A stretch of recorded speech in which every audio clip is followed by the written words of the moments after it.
Hello welcome back everyone. So कैसे हो आप लोग यार। और आज की कहानी मेरे जुबानी जल्दी से कर लेंगे हम स्टार्ट एक औसम से बेहतरीन से लेक्चर के साथ, कंसेप्ट के साथ। तो जैसे कि आप देख सकते हो यार, आज मैं बात करने वाला हूं यहाँ पे magnetic dipole moment and torque, but due to current carrying loop, not due to the bar magnet. Okay, तो करंट कैरिंग लूप की वजह से हम मैग्नेटिक मोमेंट कैसे कैलकुलेट कर सकते हैं ना बॉस।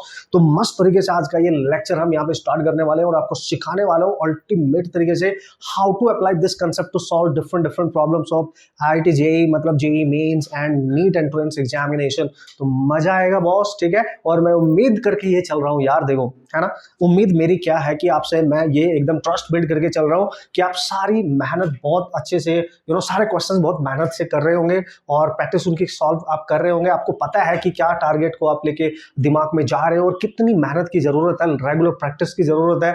और अपनी हर प्रोसेस को, अपनी स्टडी को आपको बार बार रिव्यू करते रहना है अपने आप कि मैं क्या कर रहा हूँ, क्या कर रही हूँ और किस फेज में हूँ, किस तरीके की मेरी प्रैक्टिस जा रही है, कौन से कंसेप्ट मेरे स्ट्रॉन्ग नहीं है, कौन से स्ट्रॉन्ग है और किस तरीके से उनको फिर स्ट्रॉन्ग बनाना है जो स्ट्रॉन्ग नहीं है। ओके, सो ये मैं मान के चल रहा हूँ बॉस। और किसी भी तरह की कोई भी प्रॉब्लम होगी तो आप डिस्कस करेंगे without any hesitation. Cool, come on. So here we go. जल्दी से देख लेते हैं, प्यारा सा एक छोटा सा ये कंसेप्ट है। इसके डिपेंडेंट न्यूमेरिकल आने के पूरे पूरे चांस हमारे एग्जाम में बने रहते हैं। दैट्स वाई छोटा सा प्यारा सा लेक्चर होने वाला है। लॉट ऑफ क्वेश्चंस मैं यहाँ पे सॉल्व करने वाला हूँ, डिफरेंट डिफरेंट कैटेगरी के क्वेश्चंस करेंगे। कंसेप्ट प्यारा छोटा सा ही है, इसमें कोई शक नहीं है, ठीक है। तो यूज कैसे करना है, और ऑलमोस्ट हम अपने मैग्नेटिज्म वाला जो मूविंग चार्ज एंड मैग्नेटिज्म का जो ये पर्टिकुलर टॉपिक है, इसके लास्ट में ही जा चुके हैं, ऑलमोस्ट लास्ट में आ चुके हैं। उसके बाद हम अर्थ मैग्नेटिज्म वाले कंसेप्ट वाले की बार मैग्नेट, उन सब की बातें करने वाले हैं। अदरवाइज तो हमने सारी चीजें ऑलमोस्ट कवर कर ली है। हाँ, मूविंग कॉइल गैल्वेनोमीटर है, वो लास्ट में मैं आपको डिस्कस कर लूंगा, no problem at all. Okay, so come on. तो देखो यहाँ पे मैंने बात किया है, अच्छा ये मैंने पूरा नहीं लिखा है, concept of magnetic moment torque, किसकी वजह से आप मैग्नेटिक मोमेंट और टॉर्क की बात कर रहे हैं। ड्यू टू, है ना, ये जरूर लिखेंगे आप, due to current carrying. Okay, current carrying, what is that sir, loop, है ना, एक करंट कैरिंग लूप होगा। और लूप किसी भी शेप में हो सकता है, मतलब एक डेफिनेट शेप उसके ऐसे नहीं है कि एक पर्टिकुलर शेप होगी, किसी भी शेप में हो सकता है, सर्कुलर, ट्रायंगुलर और रेक्टेंगुलर, स्क्वायर, किसी भी शेप में ही हो सकता है, बात खत्म, ठीक है। It doesn't depend upon the shape of the loop, magnetic moment उस पर डिपेंड ही नहीं करता है। इट ओनली डिपेंड अपॉन किस पे सर, अभी बताऊंगा ना, टेंशन नहीं लेने का बॉस, ठीक है। So how first of all we can define magnetic movement. सबसे पहले इसका एक्सप्रेशन देख लेते हैं है क्या, ठीक है बॉस। उसने बोला जो मैग्नेटिक मूवमेंट है उसको कैपिटल एम से मैं डिनोट करूंगा, यहाँ पे आप ध्यान से देखेंगे, और ये करंट कैरिंग लूप की वजह से है। क्योंकि मैग्नेटिक फील्ड निकालना हमें हर सिचुएशन में आता है, तो कोई टेंशन ही नहीं है बॉस, ठीक है। हम आराम से क्वेश्चन बना सकते हैं अब यहाँ पे, ठीक है। तो ये होता है the product of the current in that loop, और उस लूप का जो एरिया होगा वो लेना है। और अगर उसमें बहुत सारे लूप है ना, नंबर ऑफ टर्न्स भी हैं, तो वो भी लेना है। तो कहने का मेरा मतलब सीधा सीधा आप लिख सकते हो NIA, where you can write this N is the number of loops, कितने हैं वहां पे, ठीक है। हो सकता है ऐसा हो, देखो ये एक पूरा लूप है, फिर इस पे दूसरा टर्न भी हो, तीसरा भी हो, चौथा भी हो, पांचवा भी हो, छठा भी हो, नंबर ऑफ टर्न्स हो सकते हैं, कहने का मेरा मतलब बहुत सारे टर्न्स हो सकते हैं। सो this is number of loop और नंबर ऑफ, आप ऐसे भी लिख सकते हो यार, टर्न्स, ठीक है। आई क्या है, करंट है, ए क्या है, उस लूप का एरिया, एरिया ऑफ लूप, ठीक है। दो भी लूप होगा, जिस भी शेप में होगा, okay. So now in vector form how we can write it, क्योंकि हमारा जो ये मैंने बात करी है मैग्नेटिक मूवमेंट, टॉर्क की नहीं, magnetic movement, this is what, magnetic movement. बस आप देखते जाओ बॉस, आपको सिखा दूंगा, फॉर्मूला तो आपको याद रहेगा, बट अप्लाई कैसे करना है ये सबसे इंपॉर्टेंट है यहाँ पे, ठीक है। अप्लाई कैसे करना और कितने टाइप के क्वेश्चंस आ सकते हैं वो सब सिखाने वाला हूं मैं। So this is the formula you have to remember, and in vector form how you can write this. Vector quantity है ये, तो वेक्टर में आप इसको ऐसे लिख सकते हो। सपोज करो नंबर ऑफ टर्न्स हम एक मान के चल रहे हैं, तो मैं लिखूंगा I इंटू ए वैक्टर, ठीक है। तो I इंटू ए वैक्टर, सो ये ए वैक्टर है, एरिया वैक्टर आपके पास है, तो इसका हमने यूज करना है, और इसका यूज कैसे करना है वो सब सिखाऊंगा आपको मस्त तरीके से, ठीक है। तो लूप दोस्तों यहाँ पे एक सर्कुलर फॉर्म में हो सकता है, ठीक है, ट्रायंगुलर फॉर्म में भी हो सकता है, इस तरीके का लूप भी हो सकता है, मतलब किसी भी तरीके का लूप हो सकता है जो करंट कैरी कर रहा होगा। लेट्स से इसमें करंट जा रही है ऐसे, लेट्स से इसमें करंट जा रही है ऐसे, ठीक है, इसमें करंट जा रही है ऐसे, कुछ भी स्ट्रक्चर वहां पे वो बना के आपको दे सकता है, कोई टेंशन वाली बात नहीं है। स्क्वायर है, रेक्टेंगुलर, किसी भी टाइप का हो सकता है, ठीक है जी, किसी भी टाइप का, और करंट क्लॉकवाइज एंटी क्लॉकवाइज कैसे भी हो सकती है। बस आपने ये देखना है अगर गलती से वहां पे कोई लूप है, वो किसी भी शेप में हो फिर, ठीक है, अगर वो कोई लूप है वहां पे गलती से, तो समझ जाना उसका डायपोल मोमेंट हम निकाल सकते हैं अगर उसमें करंट फ्लो कर रही है, और अगर वहां मैग्नेटिक फील्ड भी पास हो रहा होगा तो हम उसका टॉर्क भी निकाल सकते हैं। ओके, इसका मतलब सर क्या कह रहे हो आप, मतलब मैग्नेटिक मूवमेंट कैलकुलेट करने के लिए हमें केवल उस लूप में करंट चाहिए और उसका एरिया चाहिए, यस, लेकिन टॉर्क निकालना है अगर, वो आगे बताऊंगा मैं आपको, तो फिर आपको मैग्नेटिक फील्ड भी चाहिए होगा, ओके, लूप के साथ साथ। सो this is the main thing जो आपने याद रखनी है। और दोस्तों अगर आप यूनिट की बात करेंगे तो यूनिट तो आपको बिल्कुल क्लियर दिख रही है, इसकी यूनिट होती है एम्पियर और एरिया मीटर स्क्वायर, तो ampere metre square, and only depends upon, किस पे डिपेंड्स करता है, this only depends on area of loop, है ना, एरिया ऑफ लूप के एरिया पे डिपेंड करता है, डज नॉट डिपेंड्स, किस पे डिपेंड नहीं करता, ऑन शेप कैसी है लूप की, उससे हमें कोई मतलब नहीं है यहाँ पे, ठीक है, उससे हमें कोई मतलब नहीं है, क्योंकि मैंने आपको पहले बता दिया किसी भी शेप का वो हो सकता है, नो प्रॉब्लम एट ऑल। तो ये है इसकी कहानी, ये इसका फॉर्मूला है, नो प्रॉब्लम। अगर एक से ज्यादा टर्न्स दे रखे हैं तो नंबर ऑफ टर्न से मल्टीप्लाई कर देना। सपोज करो 2 टर्न है वहां पे, तो 2 से मल्टीप्लाई करना, 3 है तो 3 है, 4 है तो 4 है, जितने भी होंगे मतलब उतने से हम मल्टीप्लाई करेंगे टोटल डायपोल मूवमेंट को कैलकुलेट करने के लिए। इसका मैग्नीट्यूड, ये इसका वेक्टर फॉर्म है, मोस्ट ऑफ द प्रॉब्लम हम वेक्टर में ही कैलकुलेट करने वाले हैं। तो ये तो होगी इसकी डेफिनेशन। अब ये काम कैसे करता है, जो एक करंट कैरिंग लूप है वो काम कैसे करता है दोस्तों, याद रखना, it behave just like a magnet, है ना, जो आपकी बाहर मैग्नेट होती है, ये उसकी तरह काम करता है। कैसे अभी बताऊंगा, थोड़ी सी समझ आपको दूंगा। डेफिनेशन मैंने आपको बता दी, यूनिट मैंने आपको बता दी, फॉर्मूला क्या यूज होगा ये मैंने आपको बता दिया। अब how to calculate this M, आएगी तो टेंशन ही नहीं है। एरिया वेक्टर कैसे निकालते हैं, सारा मुद्दा बस इसका है। ये अगर आपको कैलकुलेट करना आ गया तो आपकी बात बन जाएगी, और आपके आने वाला, आपके एग्जाम में आने वाला क्वेश्चन आप बहुत बेहतरीन तरीके से इजिली सॉल्व कर सकते हैं, आई मीन क्रैक कर सकते हैं, और आप फंसोगे भी नहीं। और कैसे फंसने दूंगा मैं आपको, मैं हूं ना साथ में, फंसने ही नहीं दूंगा आपको, हर बढ़िया तरीके से चीजें सिखाने वाला हूं, किस तरीके से एरिया वेक्टर आप कैलकुलेट करेंगे इजिली।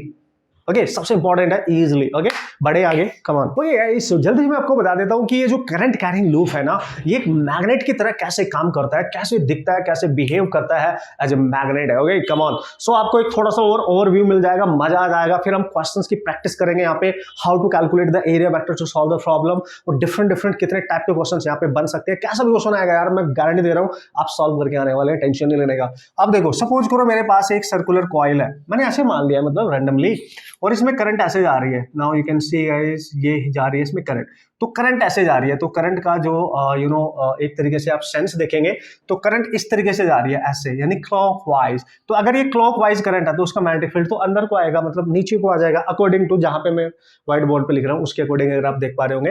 तो इसका जो यहाँ पे इस तरीके से कॉइल मैंने बनाई है, इसमें जो करंट है वो इस तरीके से क्लॉकवाइज है, मैंने ऐसे इसको रखा है। तो इसका जो मैग्नेटिक फील्ड की जो डायरेक्शन जाएगी वो डाउनवर्ड डायरेक्शन में जाएगी, कुछ ऐसे, ठीक है। तो बी की डायरेक्शन ये इस तरीके से जा रही होगी, ठीक है जी। मस्त तरीके से आप इसको देखेंगे, कोई टेंशन नहीं लेने का। अब चूंकि हमें पता है एम को हम लिखते हैं आई इंटू ए, ठीक है, आई करंट है इंटू एरिया वेक्टर उसका, तो हमें इसकी डायरेक्शन भी तो डिफाइन करनी है भाई, इसकी डायरेक्शन भी तो डिफाइन करनी है आपने, ऑब्वियस है यार, इसकी डायरेक्शन भी डिफाइन करनी पड़ेगी। तो कहीं ना कहीं इसकी डायरेक्शन बनाने के लिए आपको कोई टेंशन नहीं है, जिस डायरेक्शन में आपका मैग्नेटिक फील्ड जा रहा होगा उसी डायरेक्शन में आपका डायपोल मूवमेंट भी होगा, है, उसी डायरेक्शन में आपका डायपोल मूवमेंट भी होने वाला है। ये आप बिल्कुल क्लियर ध्यान रखेंगे डायरेक्शन के लिए। तो करंट कैरिंग लूप की डायरेक्शन और उसका मैग्नेटिक फील्ड डिफाइन करना हमारे लिए आसान है। सपोज करो मैंने बोला क्लॉकवाइज है, इसका मैग्नेटिक फील्ड अंदर को है, अंदर को मतलब इधर से लाइन्स आ रही होंगी ऐसे, तो ऐसे लाइन्स आ रही होंगी, देखो ऐसे, ठीक है, ऐसे लाइन्स आ रही हैं, और आप देख सकते हैं इस तरीके से, ठीक है, इस तरीके से। अंदर का मतलब यही होगा ना कि ऊपर से फील्ड इसमें एंटर कर रहा होगा, इससे बाहर निकल रहा होगा। तो इमेजिन करो इस लूप के अप साइड से लाइंस एंटर कर रही हैं और इधर से बाहर निकल रही हैं। तो ये तो बिल्कुल कैसे होता है था, देखो अगर मेरे पास एक मैग्नेट है दोस्तों, और यहाँ पे है इसका साउथ पोल और ये है इसका नॉर्थ पोल, तो आप सबको पता है नॉर्थ पोल से लाइंस बाहर निकलती हुई दिखाई देती हैं आपको, ठीक है, और यही लाइंस घूम के इधर साउथ पोल में एंटर करती हुई नजर आती हैं, है ना, यही होता है ना सिचुएशन। फिर ये अंदर होती हैं S2N। तो बाहर की तरफ ये नॉर्थ से निकलती हैं और साउथ में एंटर करती है, आउटसाइड देख लो इधर। तो एंट्री कहां पे ले रही है? साउथ में, मतलब यहां से एंट्री ले रही है। तो ये जो लूप होगा ना, इसका ये साइड कहीं ना कहीं साउथ पोल की तरह काम कर रहा होगा, क्योंकि इसमें एंटर कर रही है और इधर से बाहर निकल रही है। तो ये साइड कहीं ना कहीं एन की तरह काम कर रहा होगा, इसलिए हम बोल देते हैं this current carrying loop behave just like a bar magnet. ऐसे आप लिख सकते हैं, जस्ट लाइक अ बार मैग्नेट। तो मैं बोल सकता हूं कि ये लूप का इधर साउथ पोल है, इधर नॉर्थ पोल है। मतलब जैसे मैंने ये बनाया है ऐसे, तो इधर मेरे को नजर आएगी एक मैग्नेट, जहां साउथ पोल होगा, नॉर्थ पोल। आप देख सकते हो यहां पे एंटर करती हुई नजर आ रही है, मतलब अगर यहां से रोटेट करके जा रही है इस तरीके से, तो इससे निकल के इसमें ऐसे ऐसे जा रही है, आप देखिए, ठीक है। इससे निकल रही है, मतलब ऐसे, और ऐसे जा रही है, आप चेक करें तो इसके अंदर ऐसे जा रही है, देखो, सीधी सी बात है। तो बिल्कुल ऊपर वाली साथ नॉर्थ पोल बन जाएगा, नीचे सॉरी ऊपर बन जाएगा साउथ पोल और नीचे को बन जाएगा आपका नॉर्थ पोल। और सिंपली आप डिफाइन भी कर सकते हैं यार, एक बार करंट कैरिंग लूप का आपने करंट की वजह से मैग्नेटिक फील्ड डिफाइन कर दिया, तो आपको पता चल जाएगा कहां से फील्ड बाहर निकल रहा है और कहां को एंटर कर रहा है, उसी के according you can denote it out, ठीक है। और मोस्ट इंपॉर्टेंटली मैंने आपको बता दिया, डायपोल मूवमेंट की डायरेक्शन जब आप डिफाइन करेंगे, तो कोई भी करंट कैरिंग, जैसे मैं अगर इसको लूं, इसमें करंट ऐसे जा रही है सपोज करो, तो आप देख सकते हो करंट कैसे घूम रही है, एंटी क्लॉकवाइज। तो इसका फील्ड जो होगा अप होगा, तो इसका फील्ड अगर ऊपर को है, इसका मतलब नीचे से एंटर कर रहा होगा इस बार, ठीक है, और ऊपर को है, तो इधर से एंटर कर रहा है, इधर साउथ पोल बन गया और ऊपर बन गया नॉर्थ पोल। सीधी सी बात है, ये एक डायपोल मोमेंट की तरह काम करने लगेगा, जस्ट लाइक अ बार मैग्नेट। और चूंकि इसका बी ऊपर को है, तो इसका डायपोल मोमेंट भी इधर ही होगा, एम। बस सिंपल ये याद रखना है, ठीक है। डायपोल मूवमेंट की डायरेक्शन जब भी आप डिफाइन करेंगे तो ये याद रखना है। एरिया वेक्टर कैसे कैलकुलेट करना है वो मैं सब सिखाऊंगा, उसकी कोई टेंशन नहीं है ना। तो सिंपल है, you have to focus on this. Area vector पे अब हम फोकस करेंगे और उसके क्वेश्चंस आप कैसे सॉल्व कर सकते हैं, वो सारी बातें मैं यहाँ पे डिस्कस करने वाला हूँ। Okay, so cool.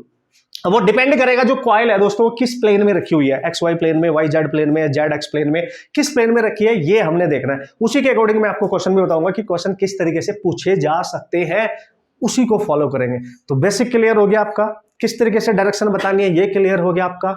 यस, अब मैं आगे बढ़ सकता हूं, डिफरेंट डिफरेंट टाइप की कैटेगरी क्वेश्चंस हम कैसे कर सकते हैं उन्हीं पे बात करते हैं, क्योंकि कंसेप्ट यही है, यही है ना। अब इसका यूज कर लो, जितना ज्यादा कर सकते हो, जितनी ज्यादा प्रैक्टिस कर सकते हो, आपकी मास्टरी हो जाएगी boss. Okay, so different different type के क्वेश्चन मैं यहाँ पे डिस्कस करने वाला हूँ, तो टेंशन नहीं लेने का, टेंशन देखने का बॉस। जल्दी से आप रिवाइज कर लो, फॉर्मूला क्या है, डायरेक्शन मैंने कैसे बताई है वो देख लो, एरिया वेक्टर को कैसे डिफाइन करना है, मैं क्वेश्चन के थ्रू ही बताऊंगा, तो उससे क्या होगा, आपका फंडा ही क्लियर हो जाएगा, ठीक है। सो हियर वी गो, जल्दी से, ज्यादा बकवास ना करते हुए काम करते हैं। ओके, सो एग्जाम्पल नंबर 1 देख लो, पहले बेसिक से स्टार्ट करेंगे, मजा आएगा, ठीक है। तो एग्जाम्पल नंबर 1 देख लेते हैं। उसने बोला एक लूप है हमारे पास और लूप बिल्कुल ऐसे बना हुआ है और इस लूप में करंट फ्लो कर रही है ऐसे, वो कैसे भी दे सकता है, इट मे बी जैसे मैंने आपको बोला लूप किसी भी शेप में हो सकता है, मैं हर टाइप की शेप डिस्कस करूंगा, आप बस देखते जाएं, नोट्स बनाते जाएं, समझते जाएं कंसेप्ट क्या है, उड़ाते जाके जो भी तुम्हारे एग्जाम में क्वेश्चंस आए होंगे उनको आप फोड़ सकते हो फिर जाके, ठीक है।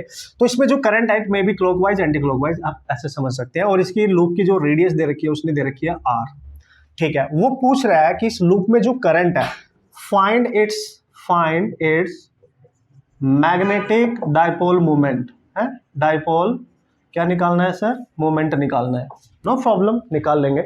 जैसे ही हमने देखा इसका डायपोल मोमेंट निकालना है, ये कुछ वाहियात सा लिख दिया मैंने, so you can write this is movement. Okay, तो मैं लिखूंगा करंट कैरिंग लूप है, तो मैं लिखूंगा I इंटू एरिया वैक्टर, ठीक है जी। तो एरिया वेक्टर की जो डायरेक्शन है वही इसकी डायरेक्शन यहाँ पे नॉर्मली होने वाली है, वो करंट पे डिपेंड करेगा किस टाइप की करंट है, जैसे कि मैंने आपको बता दिया। तो आपने देखा यहाँ पे ये लूप ऐसे बनाया है, अगर आप ध्यान से देखो इसका, अगर मैं जब सॉल्यूशन करूं, ठीक है, इसका मैं सॉल्यूशन करूं, दिस इज एग्जांपल नंबर 1, तो ये लूप ऐसे दे रखा है और इसमें करंट ऐसे जा रही है। तो अगर मैं यहाँ पे इसको इस तरीके से मान लूं कि ये एक्स प्लेन है, ये एक्स एक्सिस, ये वाई एक्सिस, तो ये जेड एक्सिस होगी। तो आप देख सकते हो ये एक्स वाई प्लेन में लूप रखा है, कहीं ना कहीं एक्स वाई प्लेन में है, और इसमें जो करंट है दोस्तों वो कैसी करंट है, एंटी क्लॉकवाइज। तो हमें पता है भाई एंटी क्लॉकवाइज का जो फील्ड होता है यहाँ पे वो इनसाइड आउटसाइड डायरेक्शन में होगा, एंटी क्लॉकवाइज के लिए आउटसाइड, मतलब इसका जो होगा बाहर को आएगा। यूज योर राइट हैंड, ठीक है, और जो फिंगर्स है आपने उनको कॉल करो in the direction of current, तो करंट ऐसे ऐसे, थंब आउटसाइड, या आपको मैंने डायरेक्टली बता रखा है अगर एंटी क्लॉकवाइज करंट है तो जो B होगा वो आउटसाइड होगा, आउटसाइड। तो जो मैग्नेटिक मोमेंट होगा इसका वो भी तो आउटसाइड ही होगा, समझ गए। और जो एरिया वेक्टर होगी वो भी आउटसाइड ही लेंगे, एरिया की जो डायरेक्शन रहेगी वो भी आउटसाइड ही तो लेंगे, ठीक है, तो देख लो ऐसे आउटसाइड द प्लेन, और इधर कौन सी एक्सिस है, पॉजिटिव जेड एक्सिस। इतना तो आप सबको पता होना चाहिए क्योंकि ये सब सीख चुके हैं हम। तो इधर कौन सी एक्सिस है, आउटसाइड पॉजिटिव जेड, अंदर कौन सी है, माइनस जेड, तो बाहर को पॉजिटिव जेड है। तो जब आप इसका सॉल्यूशन करेंगे m is equal to I into area क्या होगा, सर्कुलर है भाई, पाई आर स्क्वायर, डायरेक्शन क्या लेंगे, आउटसाइड, यानी प्लस के कैप, बस यही इसका आंसर है। मतलब आप डायरेक्ट लिख सकते हैं पाई आर स्क्वायर आई इंटू के कैप, ये है डाइपोल मोमेंट का आंसर। और अगर आपने इसका मैग्नीट्यूड निकालना है तो this is the magnitude only, simple. तो this is how you can proceed, you can use your concept to solve this type of problem, बस आपको पता होना चाहिए, ठीक है जी। अब वो बोलेगा एग्जाम्पल नंबर 2 कि सर अगर क्वेश्चन ये होता और करंट ऐसी होती और इसकी रेडियस r होती तो नो प्रॉब्लम।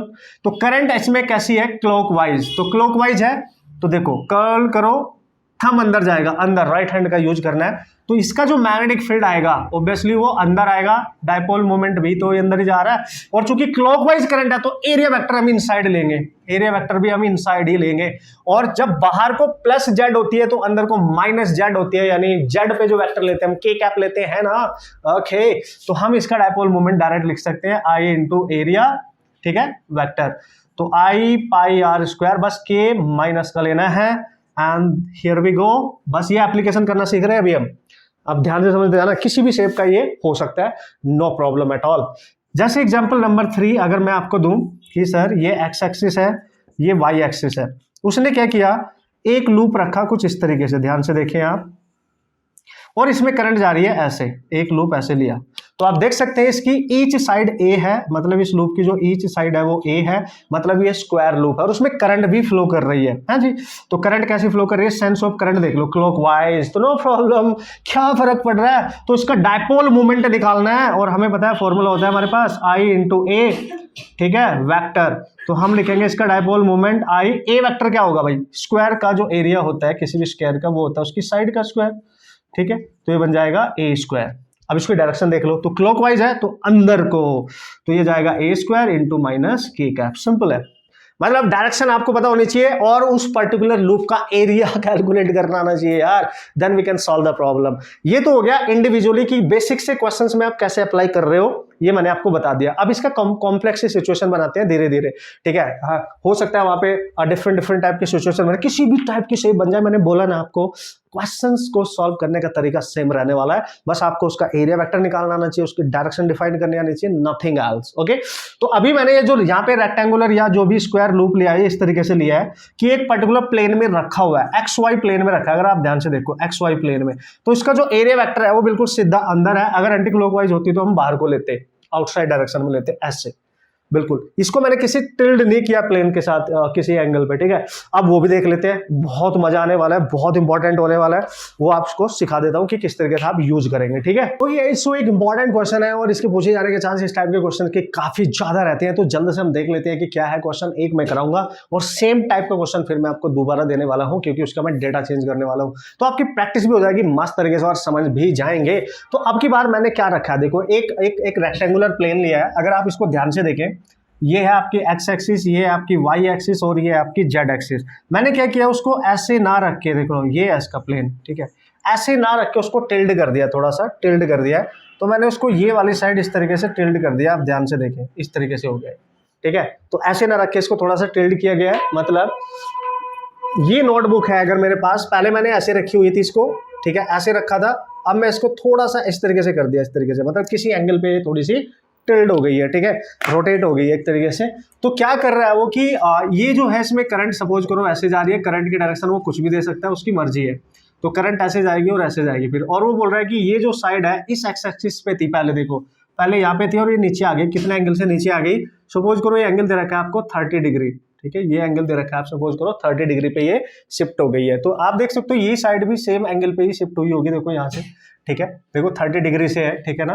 तो वो पूछ रहा है कि अब इस वाले है ना, इसकी हर साइड जो है वो L है या A है, इसकी हर जो साइड है स्क्वायर लूप ही मान लो आप इसको, वो A है, तो अब बताओ इसका डाइपोल मोमेंट कितना होगा। You have to calculate the dipole moment of this system now, clear है, you have to calculate the dipole moment of this system.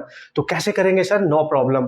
तो अब एक चीज आपने बहुत क्लियरली यहाँ पे देखनी है, क्योंकि ये किसी एंगल से आपने पहले ऐसा था ऐसे कर दिया है, ठीक है, थोड़ा सा ऐसे कर दिया इसको किसी एंगल से, ठीक है।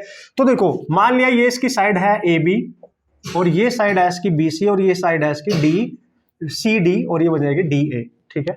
तो किस तरीके से करना है, तो फॉर्मूला लिख दो पहले बस आप, आई इंटू एरिया वेक्टर। अब इस केस में एरिया आप कैसे कैलकुलेट करोगे, ये इंपॉर्टेंट यहाँ पे होने वाला है। और दोस्तों ये एक रेक्टेंगल मान के आप इसके अगर कर रहे हो तो एरिया वेक्टर हमेशा होता है, एरिया क्या होता था, लेंथ इनटू उसकी ब्रेथ, यही होता था, ठीक है। अगर वो एक रेक्टेंगल है तो, जैसे स्क्वायर है तो हम उसी के अकॉर्डिंग वेक्टर में देखेंगे। तो यहाँ पे हम लिखेंगे area vector can be written as, देखो ये ले लो A B cross B C, है ना। अगर आप लिख रहे हो ए बी और उसी के कॉरस्पॉन्डिंग बी सी तो क्रॉस लिखेंगे B C, side B C. या अगर ये नहीं लिखते आप तो बी सी लिख सकते हैं हम, B C cross C D, फिर आप लिखेंगे सी डी, ऑर्डर ध्यान से देखना। और अगर आप लिखते हैं डी ए तो डी ए के कॉरस्पॉन्डिंग आगे क्या रहेगी, ए बी, तो फिर आप ए बी लिखेंगे। इनमें से कोई भी एक आप यूज कर सकते हैं। This is how you can calculate the area vector. तो हम यहाँ पे ले रहे हैं normally A B cross B C, आप इस तरीके से भी मान सकते हो, कोई पंगे वाली बात नहीं, या बी सी क्रॉस ये भी ले सकते हो आप, ठीक है। और ये वाली जो साइड है ये एंगल बना रही है एक्स एक्सिस 30 डिग्री, तो आप इसका एरिया इसी के हेल्प से भी निकाल सकते हो, मतलब ये वाला पॉइंट आप यूज कर सकते हो। वैसे तो इससे भी आपकी मर्जी है, वो आप कर सकते हो। तो मैं यहाँ पे लिख रहा हूँ जो साइड जो एंगल बना रही है उसी को ले रहा हूँ मैं एरिया के लिए। तो आई इंटू एरिया की जगह मैं लिखूंगा B C cross C D, ध्यान से समझेंगे। अब सारा खेल BC कैलकुलेट करना है और CD की लेंथ को कैलकुलेट करना है, ठीक है जी। तो BC की जो डायरेक्शन है देखो ध्यान से, ये है करंट डाउन डायरेक्शन में, और अगर आप देखोगे ये y एक्सिस के पैरेलल है और नीचे कौन सा वेक्टर होता है, माइनस जे कैप। तो इसकी BC का जो आएगा BC, ये वाला जो आएगा इसका, तो BC का जो वेक्टर आएगा वो तो आएगा, इसकी साइड हमने A मानी है माइनस जे कैप, ये तो no problem at all. Basic तो आप डायरेक्ट निकाल सकते हैं, मतलब उसकी जो लेंथ होगी उसकी डायरेक्शन डाउनवर्ड है, आप देख सकते हो उसकी करंट डाउन जा रही है तो उसकी डायरेक्शन हमने ले ली माइनस जे कैप के अलोंग है। अब हमें निकालना है CD, यानी ये CD, और आप देख सकते हो ये जो CD है ये इसके साथ 30 डिग्री का एंगल बना रही है, तो पक्का अगर ये इसके साथ 30 का बना रही है तो देखो ये है X, ये है Y, ठीक है, और ये आपने इसके बीच में 30 का बना रही है, तो पक्का इसके साथ कितना बनाएंगे, 60 डिग्री बनाएगी ना, ऑब्वियस है 60 डिग्री बना रही होगी इसके साथ ये, ठीक है। और करंट इसमें इस तरीके से जा रही है, तो ये आपने या तो इसी के रिस्पेक्ट में इसको रिजॉल्व कर लो या इसके साथ इसको रिजॉल्व कर लो। इसके साथ एंगल बना रही है, इसी के साथ देख लो आप, ठीक है, इसके साथ एंगल बना रही है ये वाली, ठीक है, इसके साथ, तो इसी के साथ इसका कंपोनेंट कौन सा आएगा, जिसके साथ बना रही है उस पे कंपोनेंट ये आएगा और इस वाली एक्सिस पे कंपोनेंट ये आएगा, ठीक है। तो इस वाली एक्सिस पे, क्योंकि ये जो जेड एक्सिस है इसके साथ लेना है अपने दूसरा साइन कंपोनेंट, तो जिसके साथ बना रही है यानी यहाँ पे आएगा इसका कॉस कंपोनेंट और जेड एक्सिस पे आएगा इसका साइन कंपोनेंट। अब ध्यान से देखें, क्योंकि जेड और एक्स बोथ आर परपेंडिकुलर, क्योंकि ये वाली साइड एक्स और जेड में है, ठीक है। अब इसको बहुत क्लियरली यहाँ पे देखेंगे, तो यहाँ पे मैं जब इसकी लेंथ निकालूंगा तो लिखूंगा a cos 30 और इसके लॉन्ग आ जाएगा a sin of 30। और किस डायरेक्शन में ये भी देखना, डायरेक्शन ऑफ करंट इधर को है तो ये इधर को जाएगा और ये अंदर को जाएगा, ठीक है, ये इंपॉर्टेंट है बॉस। तो CD वेक्टर को जब आप लिखेंगे तो इस लेंथ का एक कंपोनेंट एक्स एक्सिस पे आ गया a cos 30, डायरेक्शन देखो उसकी अंदर है और अंदर कौन सा होगा, इधर वाला माइनस एक्स, है ना, तो माइनस का आई कैप वेक्टर जाएगा, सिंपल।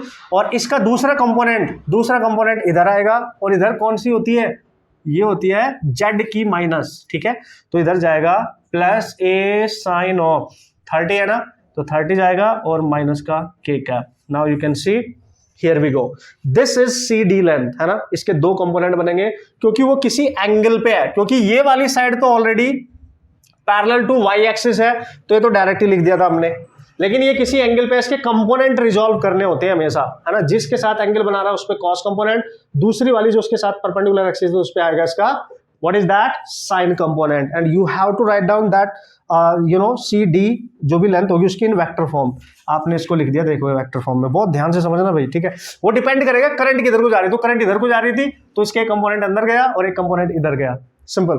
जैसे ही ये आ गया अब आप क्वेश्चन सॉल्व कर सकते हैं इजीली। देखो अब यहां करो, मैग्नेटिक मोमेंट निकालना है सर, ठीक है, तो करंट तो रहेगी बाहर, तो BC कितनी आई थी sir, a minus J cap I, ठीक है, ये आपका, और क्रॉस अब हम लिखेंगे दिस इज a cos 30 और ये आ गया माइनस आई कैप, तो माइनस आई कैप लिख दो और यहाँ पे आ जाएगा ये वाला, देखो ये वाला, ठीक है, माइनस ए, ठीक है, ये आ जाएगा साइन 30 और ये आ जाएगा के कैप। सिंपल। अब मल्टीप्लाई कर दो, अंदर क्रॉस मल्टीप्लाई करना आप सबको आता ही है, तो m हम मल्टीप्लाई करेंगे आई बाहर और a देखो सब में कॉमन है तो ये सब बाहर ले लो, ये a, ठीक है। तो यहाँ पे जो माइनस है वो भी बाहर आ जाएगा, तो आप इसको लिख लो, इसमें माइनस माइनस माइनस, तो माइनस a बाहर, i पहले से ही बाहर है, यहाँ बचेगा j और j का मल्टीप्लाई करो इसमें, तो j क्रॉस आई कैप और आई कैप यहाँ cos 30 है, मतलब √3/2, ठीक है। फिर प्लस, क्योंकि ये माइनस बाहर आ चुका है, आप j का मल्टीप्लाई करेंगे इसमें, तो j और उधर है k, ऑर्डर सेम रखना, j cross k, k cross j मत कर देना क्योंकि j को मल्टीप्लाई कर रहे हो आप अंदर, और साइन 30 होता है 1/2। सिंपल। कॉल आराम से देखना क्योंकि लिटिल बिट कहीं ना कहीं तुमसे मिस्टेक हो सकती है, इसलिए बहुत ध्यान से समझने का बॉस। तो आप डायपोल मोमेंट को लिखेंगे minus A I cap, okay sir, j cross I cap, order देखो एंटी क्लॉकवाइज क्या लेते थे आप, ध्यान से, इधर होता है एक्स एक्सिस, ये वाई एक्सिस, ये जेड एक्सिस, याद दिला देता हूं, यहाँ पे आई वेक्टर, जे वेक्टर और इधर है के वेक्टर, तो आई एंटी क्लॉकवाइज चलो, आई क्रॉस जे, अगर कहीं लिखा है आई क्रॉस जे तो ये के क्रॉस के इक्वल होता है, आई मीन के कैप के इक्वल होता है। अगर कहीं पे लिखा है जे क्रॉस के यानी जे क्रॉस के तो ये आई के इक्वल होता है, ऑर्डर एंटी क्लॉकवाइज लेना है। अगर के क्रॉस आई है, के क्रॉस आई तो इसको हम जे के इक्वल लेंगे, अगर इसका अपोजिट है तो माइनस साइन लेंगे। अब देखो यार, जे क्रॉस आई है जबकि होना चाहिए था आई क्रॉस जे, तो ये हो जाएगा माइनस के कैप और यहाँ पे है √3/2 प्लस यहाँ पे है जे क्रॉस के, यानी ये तो सही है, जे क्रॉस के आई के इक्वल होना चाहिए, तो आई कैप यहाँ जाएगा /2। अब देख लो, अब आप क्या करने वाले, 2 कॉमन आ रहा है तो माइनस ए आई कैप /2 और अंदर बचा दोस्तों आई कैप, पहले ये लिख लिया मैंने, फिर माइनस √3 के cap, and this is your final answer. Now you can C very very very clearly and this is important. Okay boss, तो ये अरे ये आप ध्यान से देखो यार, ये मैंने करंट का आई कैप बना दिया, तो ये करंट है आपकी और गलती से गलती हो जाती है बॉस, इसको आप थोड़ा सा संभल के करेंगे। सो this is your current, okay, so this is your current, क्योंकि ये करंट है आपकी बाहर, ये करंट रहेगी, ओके, तो उसको मैंने वेक्टर बना दिया था, आप उसको जरा ध्यान से देखते रहना बॉस, ठीक है। तो ये बन गया आपका फाइनली आंसर, एंड बहुत टाइम लगा इसको समझने में, करने में, आप आराम से इसको देखेंगे, मस्त तरीके से करेंगे। एक और करूंगा, टेंशन मतलब मैं खुद ही कराऊंगा, जिससे आपको और फंडास का क्लियर हो जाए। अगर ये क्वेश्चन आता है तो लिटिल बिट ये टाइम ले सकता है, अगर आपकी अच्छी प्रैक्टिस नहीं है, कहीं ना कहीं साइन में गलती हो सकती है, कुछ भी हो सकता है, तो आपको सब कुछ क्लियर होना चाहिए कि how to calculate this vector, okay. Main ये है कि वेक्टर आपने कैसे कैलकुलेट करना है, एरिया, ओके। एक और ट्राई करें जल्दी से, मस्त तरीके से, ओके बॉस। तो जल्दी से सेम टाइप का क्वेश्चन मैंने ले लिया, जस्ट फॉर प्रैक्टिस, ओके, कि और अच्छे से बेहतरीन तरीके से आपको ये अप्लाई करना आ जाए तो मजा आ जाए, ठीक है, कोई टेंशन नहीं लेने का, ठीक है। तो यहाँ पे फिर से उसको एक लूप मिला और उसकी जो साइड है लूप की वो आपके सामने है, बिल्कुल क्लियरली आपके सामने है, ओके। तो साइड हम ईच सेम मान लेते हैं यहाँ पे, नो प्रॉब्लम एट ऑल। तो इसकी जो ईच साइड है ना, ईच जो साइड है उसको ए ही मानते हैं, लेकिन ये वाली जो ए बी साइड है, अगर आप ध्यान से देखो, इस बार ये एंगल बना रही है 60 डिग्री का, यहाँ पे पहले 30 डिग्री था, 60, पहले क्लॉकवाइज करंट थी, इस बार एंटी क्लॉकवाइज करंट है, तो करंट के अकॉर्डिंग अब हम डायरेक्शन डिफाइन करेंगे, मेन वही है, करंट किधर को फ्लो कर रही है उसके अकॉर्डिंग, ठीक है। अब फिर से आपको निकालना है डायपोल मोमेंट, ठीक है जी। तो डायपोल मोमेंट का फॉर्मूला आप सबको पता है, that is current into area vector, और एरिया वेक्टर आप कैसे लिख सकते हैं यहाँ पे, तो देखो स्टार्ट कहां से हुआ है लूप, वहीं से स्टार्ट कर देते हैं। आप भी ए बी क्रॉस बी से लिख सकते हो, तो ए बी क्रॉस बी से लिख सकते हो, या ऐसे भी लिख सकते हो कि I into B C cross C D, ये भी लिख सकते हो, है ना, सी डी ये भी लिख सकते हो, या आप लिख सकते हो D A cross A B, ये भी लिख सकते हो। बट मैं ये मान के चलूंगा जो एंगल बना रही है साइड उसी को लेते हैं, ये वाली ले लेते हैं, तो उससे ज़्यादा आसान हो जाएगा ना, ये वाली एंगल बना रही है और फिर इसके करस्पॉन्डिंग ये आ जाएगी साथ में, तो हम लेंगे A B cross B C, बस हो जाएगी हमारी कहानी खत्म, ठीक है। तो सबसे पहले देख लेते हैं यहाँ पे ए जो एंगल बना रही है उसको थोड़ा रहने देते हैं, उसके साथ कौन सी है, बीसी, बीसी को देखते हैं, बीसी ये है और इसमें करंट अप डायरेक्शन में है, तो उसका जो वेक्टर होगा वो इधर ही होगा, इस वाई एक्सिस पे, तो इसको लिखेंगे मैं बी क्रॉस, जो बीसी वेक्टर है इसको लिखूंगा, इसकी साइड है ए और इस बार है अप डायरेक्शन में, करंट ऊपर को जा रही है, अप डायरेक्शन में जे कैप, पॉजिटिव जे कैप पे है, सिंपल है। अब सारा मुद्दा है दोस्तों ए बी निकालना है, देख लो ये ए बी, तो इसकी जो भी साइड होगी, इसकी लेट्स सी इसकी साइड होगी ए, करंट जा रही है इसमें इधर को, तो एक कंपोनेंट इसका इधर आएगा, देखो करंट इधर है ना, तो अब की बार कंपोनेंट इधर आएगा और दूसरा कंपोनेंट इधर जाएगा जेड एक्सिस पे इधर, ठीक है। तो इधर जाएगा a cos 60, लेकिन x एक्सिस पॉजिटिव डायरेक्शन में है तो i कैप, और इधर जाएगा a sin of 60 और इधर है आपका प्लस k कैप, आउटवर्ड में है क्योंकि पहले करंट अंदर थी इसलिए इसका अंदर गया था और इसका भी अंदर को गया था, अब ये बाहर को हो जाएगा, सिंपल है। तो अब आप निकाल सकते हैं a b वेक्टर, ठीक है। a b वेक्टर के दो कंपोनेंट आ गए, a cos 60 i डायरेक्शन में आया plus now you can see a sin 60, तो ये आ गया आपके पास a sin of 60 k direction में आ गया boss. Now you can check it out, simple है। ओके, अब आप इसका प्रोडक्ट कर सकते हैं, इसको मल्टीप्लाई कर सकते हैं, यहां पे वैल्यू पुट करेंगे तो m आ जाएगा आपके पास i into a cross b, ये रहा a cos 60 होता है 1/2, तो i कैप लिखेंगे आप, प्लस a ये होता है √3/2 और ये k कैप लिखा आपने, क्रॉस किसके साथ लेंगे, a j के साथ, तो a j के साथ, तो a सब में से बाहर आ रहा है तो i a तो बाहर आ गया, 2 भी बाहर आ गया, आप देख सकते हो। अंदर क्या बचा, i cap plus √3 k cap, ठीक है, और इसका क्रॉस आपने करना है दोस्तों j कैप के साथ, सिंपल। तो पहले चूंकि ये लिखा है तो इसको इसमें मल्टीप्लाई करेंगे, ध्यान देना, ठीक है। तो ia/2 लिखूंगा, तो पहले i क्रॉस j, तो i क्रॉस j आ गया, प्लस √3 k क्रॉस j, तो k क्रॉस j आ गया, सिंपल है। सो आप लिखेंगे ia/2 i cross j, same order है, i to j जाते हैं तो k कैप आ जाएगा, प्लस अंडर √3 ये है k क्रॉस j, यानी j क्रॉस a, k होना चाहिए था एक्चुअली में, तो j क्रॉस k होना चाहिए था, ये उल्टा है, तो चूंकि इसमें j है k है तो i आएगा, वो भी माइनस का, इतना तो आप समझ ही गए होंगे अब। सो ia/2, तो दोस्तों ये बन गया आपका k cap minus under √3 i cap, and this is your final answer.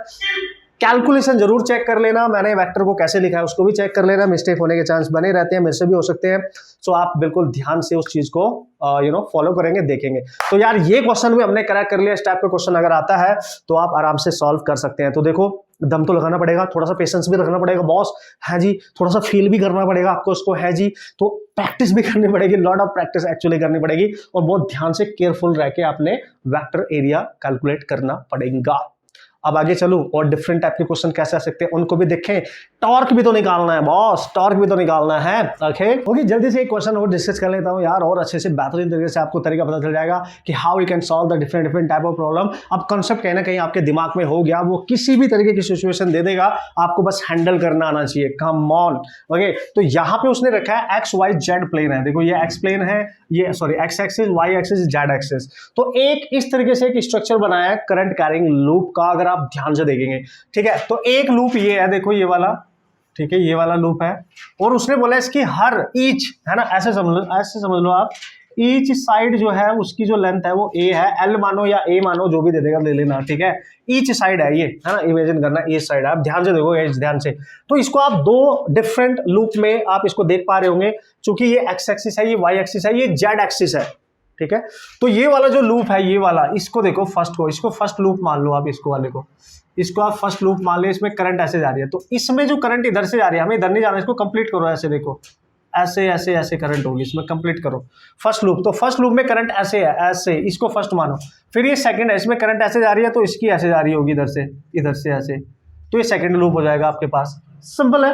Okay, तो क्या करेंगे सर, तो इसमें जो करंट है वो देखो कैसे सेंस में फ्लो कर रही है, ये वाली, तो ये क्लॉकवाइज सेंस में तो अंदर को जाएगी, बट कौन सी एक्सिस पे, चूंकि ये जेड और वाई एक्सिस पे है, तो इसका जो भी वेक्टर होगा, जो भी एरिया वेक्टर होगा, इधर जाएगा, माइनस आई कैप पे जाएगा, सीधा सा आपको दिख रहा है। अगर आप इमेजिन करेंगे ये y और z पे है तो पक्का i पे जाएगा, क्लॉकवाइज है तो अंदर जाएगा, इसका फील्ड अंदर जाएगा, ठीक है। तो आप इसका जब डायपोल मोमेंट निकालेंगे टोटल इस पूरे का, तो आएगा पहले का प्लस दूसरे वाले का, तो यार आप निकाल सकते हैं, कोई प्रॉब्लम नहीं। पहले का जब आप कैलकुलेट करोगे तो इसका एरिया तो a² बन जाएगा और माइनस आई कैप बन जाएगा, सिंपल, आपको नजर आ रहा होगा, आपको दिख भी रहा होगा क्लियरली, ठीक है।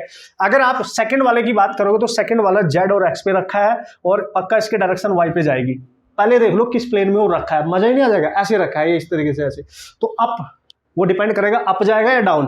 करंट की डायरेक्शन देखो, करंट ऐसे ऐसे ऐसे जा रही है, ऐसे ऐसे ऐसे क्लॉकवाइज, तो इसमें जो जाएगा वो डाउन डायरेक्शन में जा रहा होगा, ठीक है। सीधा सीधा से नजर आ रहा है आपको कि इसमें भी जो करंट है वो क्लॉकवाइज है, तो इसका जो फील्ड है वो इधर डाउन में जाएगा और वो जे कैप पे होगा, तो ए square minus J cap.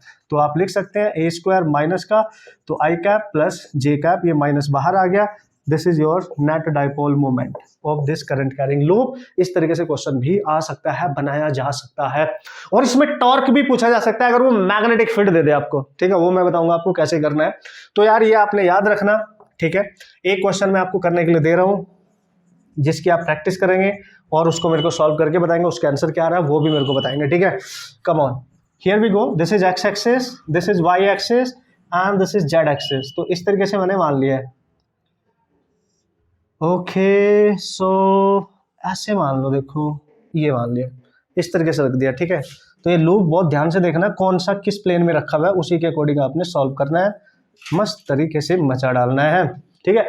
Each side आपकी ए है, ईच साइड, ये वाली ये वाली ये वाली ये वाली ये वाली हर साइड ए है।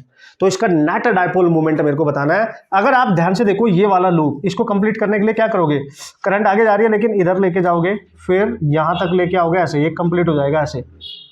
फिर जब इसको कंप्लीट करोगे तो ऐसे ऐसे, फिर इधर जाओगे, इसको कंप्लीट करने के लिए ऐसे जाओगे, है ना। सबको ऐसे ही कंप्लीट करना है। फिर ये देखना कौन कौन से प्लेन में वो रखे हैं। जैसे ये जो फर्स्ट वाला है ये एक्स वाई प्लेन में है ना। ये नीचे वाला है जेड और एक्स प्लेन में है, और ये वाला वाई और जेड प्लेन में है। और 3 डाइपोल मोमेंट मिलेंगे, तीनों को अलग अलग निकाल देना, नेट ऐड कर देना। इस तरीके से आपका आंसर बन जाएगा। सॉल्व जरूर करना, मेरे को बताना जरूर।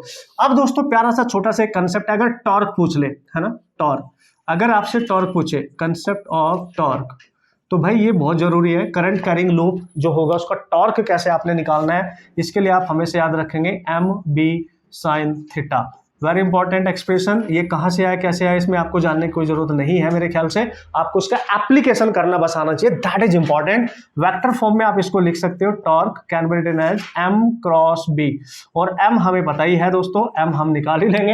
एम हम कहाँ से निकालेंगे, एम हम निकाल सकते हैं आई ए वेक्टर से। ये हमने निकालना सीख लिया है, तो टॉर्क इजी होगा। तो कैसे पता चलेगा सर, टॉर्क के क्वेश्चन आएंगे, टॉर्क के क्वेश्चन हम सॉल्व करेंगे। There is angle theta between M, यानी मैग्नेटिक डाइपोल मूवमेंट जो होगा और मैग्नेटिक फील्ड जो होगा, है ना, उनमें जो एंगल होगा उसके अकॉर्डिंग आप इसको बनाएंगे।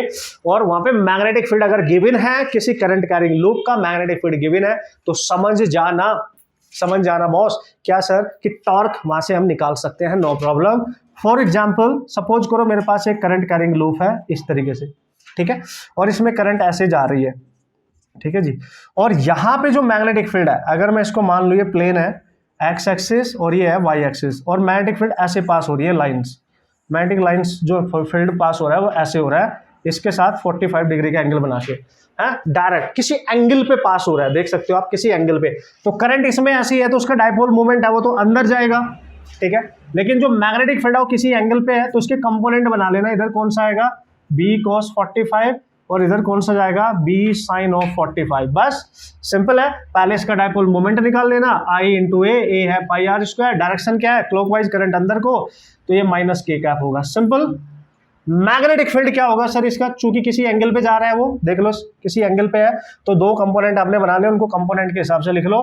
कॉस 45 है एक्स डायरेक्शन में, यानी आई कैप, प्लस बी साइन 45, ठीक है, साइन 45 है, ऊपर को जे डायरेक्शन में यानी जे कैप। टॉर्क निकालना है आपने, तो टॉर्क आ जाएगा आपका M vector cross B vector. ये आपको करना आता ही है, अब ये मैंने आपको सिखा दिया है, नो प्रॉब्लम एट ऑल। इसको आप यहाँ पुटअप करेंगे, देखो तो I pi R square minus K cap cross, फिर बी लिखेंगे, और बी ये रहा, B cos 45 by root 2 I cap, plus ये भी आ जाएगा b by root 2 and that is j cap, and you just multiply them, you will get the final answer.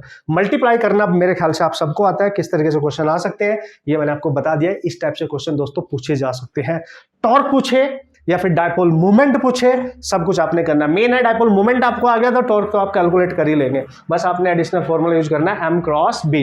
तो सबसे पहले m निकाल लो अलग से, और b आपको कुछ ना कुछ गिवन होगा पक्का, और उसी के हिसाब से आप क्वेश्चन सॉल्व कर सकते हैं और आपका क्वेश्चन बन जाएगा। अब एक छोटा सा बेहतरीन सा कंसेप्ट इसमें और बचा है, वो मैं डिस्कस करूंगा, उसके बाद इसको फिनिश करेंगे। लॉट ऑफ क्वेश्चंस हम यहाँ पे सॉल्व कर लेंगे और उसके बाद प्रैक्टिस करेंगे अच्छे तरीके से। ओके सो कुछ क्वेश्चंस हमने सॉल्व कर लिए हैं बाय एग्जांपल। अब हम बात करने वाले कुछ स्पेसिफिक क्वेश्चंस में यहाँ पे कंसिडर कर लेता हूँ। तो जब एक इलेक्ट्रॉन रिवॉल्व करता है तो उसके रिवॉल्यूशन की वजह से जो मैग्नेटिक मोमेंट क्रिएट होगा उसको हमने कैसे कैलकुलेट करना है, ये जल्दी से मैं आपको सिखा देता हूँ। एंड दैट इज इंपॉर्टेंट, इससे क्वेश्चंस आते हैं, इससे क्वेश्चन पूछे जाने के चांस बने रहते हैं। कोई एक रिजल्ट डेफिनेटली पूछा जा सकता है। ओके सो जल्दी से देख लेते हैं क्या क्या पूछा जा सकता है इस पर्टिकुलर सिचुएशन में। ड्यू टू रिवॉल्विंग इलेक्ट्रॉन आप डाइपोल मोमेंट जो मैग्नेटिक होता है वो किस तरीके से कैलकुलेट कर सकते हैं। तो हियर इज द क्वेश्चन। मैंने इसको एक क्वेश्चन की तरह ले लिया है, एक एग्जाम्पल की तरह नहीं, जिससे आपको ये पता चल जाएगा भाई क्या क्या पूछा जा रहा है और किस तरीके से आपने इसके साथ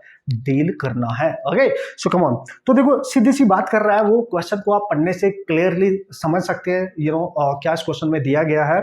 बोल रहा है कि an electron revolve anti clockwise around a proton in a hydrogen atom. Okay the speed of the electron is v and the radius of its circular orbit is r, then find. Come on पहले देख लेते हैं। तो let's see, ये है उसका circular path और बहुत प्यार से अब आप इसको बता सकते हैं मस्त तरीके से, कोई टेंशन नहीं है, ठीक है। तो उसने बोला इसकी जो रेडियस है दोस्तों वो r है और एक इलेक्ट्रॉन है जो रिवॉल्व कर रहा है। इलेक्ट्रॉन मैंने ऐसे मान लिया ये वाला और ये एंटी क्लॉकवाइज जा रहा है, तो इधर को ऐसे जा रहा होगा। देखो इसकी स्पीड है v, तो ऐसे जा रहा होगा, ये ऐसे है कि नहीं। तो एंटी क्लॉकवाइज ऐसे जा रहा होगा। तो देखो यार सीधी सी बात है, अपोजिट टू द प्रोटॉन है, मतलब जिधर को इलेक्ट्रॉन ज्यादा उसके अपोजिट करंट जा रही होगी। तो कहीं ना कहीं अगर मैं देखूं इलेक्ट्रॉन अगर इधर जा रहा है इधर, तो करंट इधर को जाएगी। ये है करंट की डायरेक्शन, ये this is the direction of current. समझ गए आप मेरी बात। ये इलेक्ट्रॉन की direction anti clockwise, this is the direction of electric current. तो एक तरीके से जो रिवॉल्विंग इलेक्ट्रॉन होता है बेसिकली, उसकी सर्कुलर ऑर्बिट में, जब वो अपनी सर्कुलर ऑर्बिट में किसी हाइड्रोजन एटम की वो बात कर रहा है, रिवॉल्व कर रहा है, तो भाई करंट ही तो है एक तरीके से। भाई मूविंग इलेक्ट्रॉन है, चार्ज है, तो करंट ही तो है। तो इलेक्ट्रॉन अगर ऐसे जा रहा है तो ऐसे जा रहा होगा। अब देखते हैं क्या पूछ रहा है। पूछ रहा है magnetic field produce at the centre of this path, है ना, सर्कुलर पाथ है और इसके सेंटर पे मैग्नेटिक फील्ड बता दो जी। तो एक तरीके से ये क्या बन गया यार, एक तरीके से सर्कुलर लूप बन गया है। तो मैग्नेटिक फील्ड तो हम वैसे भी निकालना जानते हैं, कोई टेंशन नहीं है। तो सबसे पहले पूछा magnetic field at this centre. ये तो क्या होता था, due to a complete loop. अगर आपको याद नहीं है तो फॉर्मूला याद होगा, mu naught I over 4 pi r, इसकी radius into theta, total angle made by this loop at the center. Okay, and because of this is a complete loop, so that's why you can say this is 2 pi, 360 degree होगा ना, तो radian में आप 2 पाई लिखेंगे। तो centre पे b तो चलो आ गया, म्यू नॉट आई ओवर, कैसे लिखूं सर, 4 पाई r इंटू 2 पाई, तो ये देखो कैंसिल। तो सेंटर पे आ जाएगा दोस्तों mu naught I over 4, not 4, that is 2r। अब मुद्दे की बात यह है कि हमें इसका आंसर चाहिए in terms of e। Come on, in terms of क्या चाहिए, ई के टर्म्स में चाहिए सर हमें तो, ठीक है। तो एक कंप्लीट टाइम वो कितना लेगा कंप्लीट एक रेवोल्यूशन करने के लिए, और हमें करंट यहाँ से कैलकुलेट करनी है और करंट को उसके टर्म्स में यहाँ पे पुटअप करना है। ऑप्शंस दे रखे हैं, ऑप्शंस तो नहीं दे रखे हैं, तो नो प्रॉब्लम, कर लेंगे। फिर भी देखो अगर आपने करंट कैलकुलेट करनी है, करंट ध्यान से देखेंगे आप, तो यार सर करंट जो होती है, देखो चार्ज जो होता है वो होता था I इंटू टी।